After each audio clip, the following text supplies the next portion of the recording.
Bonjour à tous. Aujourd'hui, dans l'optique de continuer une série de tutos sur RoboGit, nous allons parler de la position des tool setup points au cours du temps. Pour ce faire, nous devons tout d'abord accéder aux variables qui stockent justement les coordonnées de tool setup points au cours de l'exécution d'un programme. Pour ce faire, nous allons tout d'abord dans le menu, puis Next, Système, Variable. Vu que on est dans variable, ça c'est parce que je l'ai déjà fait, donc du coup, vu que nous sommes dans variable, nous cherchons une variable du nom de scr group. Sur mon PC, c'est à la ligne 579, mais cela peut varier en fonction des ordinateurs. Du coup, il faut chercher cette variable-ci, rcr group, et non scr, mais scr group. Puis taper sur entrée. Vu qu'on n'a qu'un seul robot, du coup on n'a qu'un seul groupe, on tape une fois de plus sur entrée. À l'intérieur de cette variable-là, nous cherchons une autre variable du nom de mPosition. Donc on scroll jusqu'à trouver mPosition. Et puis, ouais, voici la variable en question. mPosition. Tout d'abord, nous mettons celle-ci à false afin que vous puissiez observer certaines choses. Lorsque la variable mPosition est à false et que l'on lance le programme, on peut observer que le tool setup points de nos robots sur une trajectoire prédéfinie. Par conséquent, ces coordonnées évoluent au cours du temps. Mais là, nous n'observons aucune évolution des coordonnées. De la ligne 56 à la ligne 61, nous avons dans les coordonnées du tool setup points. Mais lorsque cette variable mPos enb est à true et que nous lançons une fois de plus le programme, là nous observons une variation des données, c'est-à-dire des coordonnées de tout certain point au cours du temps. Nous pouvons donc conclure que les variables qui stockent les coordonnées de tout certain point au cours du temps sont dans ces variables-ci. C'est dans ces variables que nous allons chercher à exploiter au cours de ce tutoriel. Pour ce faire, nous allons tout d'abord créer un programme qui fasse exécuter en arrière-plan et à tout instant, c'est-à-dire qu'on n'aura pas besoin de le lancer à chaque fois. Ce programme-là va permettre justement de stocker les différentes données les différentes données les coordonnées de tous setup points au cours du temps. Et pour créer ce programme, nous allons tout d'abord cliquer sur Select, puis Create. Ensuite, on sélectionne l'option Keyboard, et ensuite Key. Nous avons décidé de nommer notre programme Post Monitor.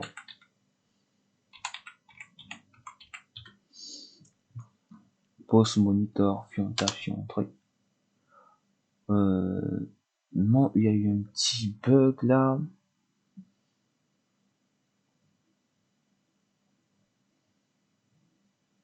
Select.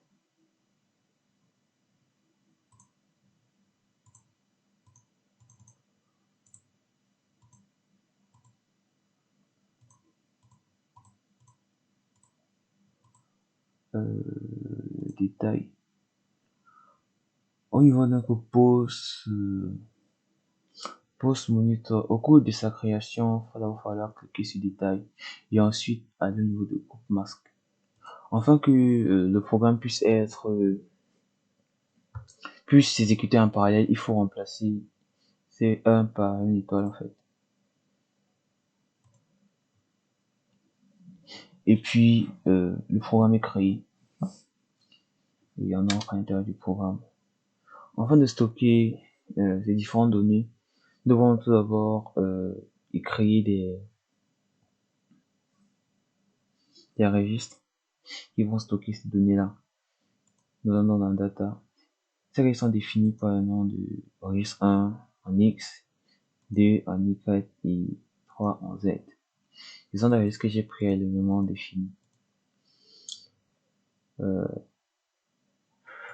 Maintenant, afin d'affecter les valeurs, les valeurs correspondant à ces registres-là, je dois effectuer une opération qui est celle de la création d'un registre. Pour ça, je peux sur Insert, Registre. Sur tous ces onglets, je dois utiliser celui-ci. car la création de registre que nous faisons là va prendre les données stockées dans des variables définies par le nom. C'est pour ça que je choisis cet onglet-ci. Mais avant d'appuyer là, faut pas oublier d'allumer le titre. Du coup, j'appuie là, puis registre. Mon registre 1, qui est un registre en X, et qui est défini cette fois-ci par un paramètre name. Donc, faut chercher l'onglet paramètre name, puis appuyer là-dessus. Afin de utiliser le nom de la variable que je dois entrer là, je fais subdiviser mon écran en deux. Ok, de ce côté-ci, nous pouvons donc voir le nom de cette variable. Avant d'écrire le nom de la variable que nous cherchons là, au niveau d'X, c'est celui-ci. Mais vu que cette variable-ci est stockée dans une autre qui est celle-ci, je vais tout d'abord écrire ce nom. Et ensuite, je vais mettre un point et écrire celui-ci. Du coup, c'est ce que je fais maintenant. J'écris ce nom. Et ce nom, c'est SCR-D8.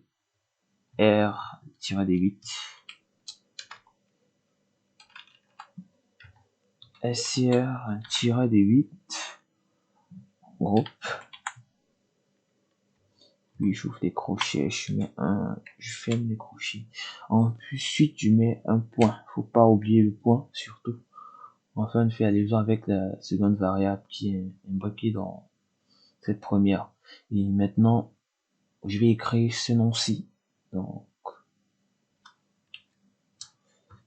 le nom de la variable, c'est m-d8.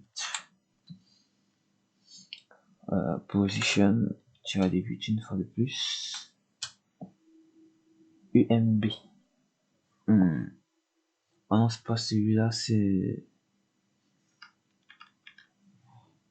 Ensuite, le nom de la variable que l'on cherche pour les coordonnées en X, c'est mch-d8 pose-d8 puis X.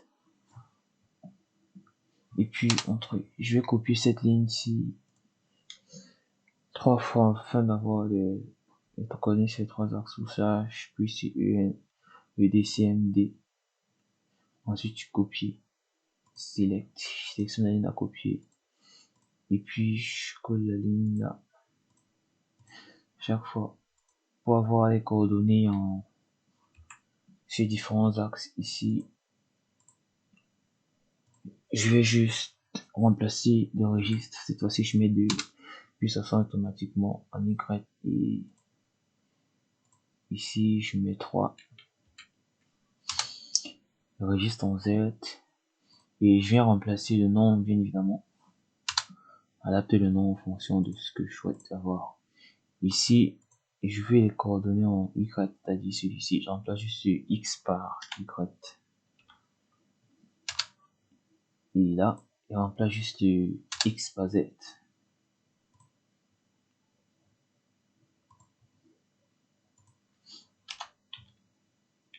Juste X par Z. Bon, petit bug. Bon, c'est pas grave, je vais taper.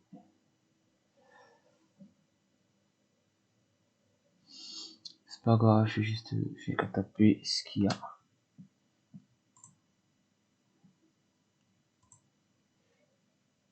C'est-à-dire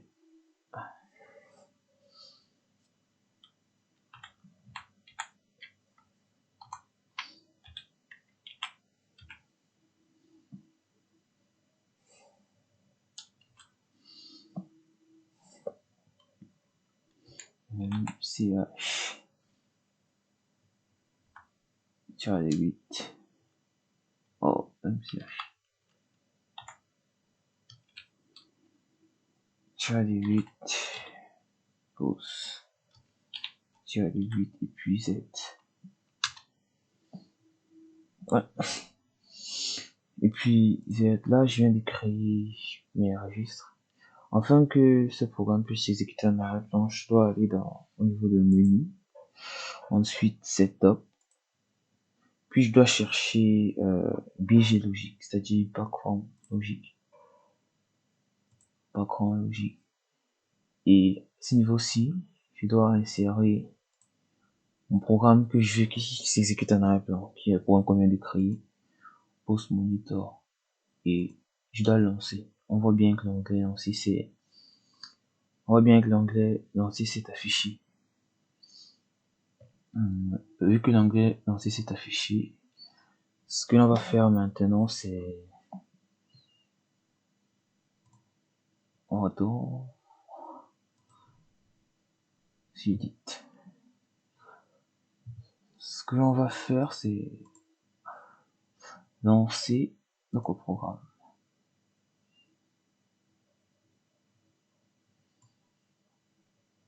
Et programme original, il manque le déplacement. Et là, on voit bien que la position des registres X, Y et Z évolue en fonction du temps. Et c'est dans des positions ça montre donc la position que prend le tool center point au cours du temps, qui est très utile. Merci pour votre attention et on se retrouve pour des prochaines vidéos.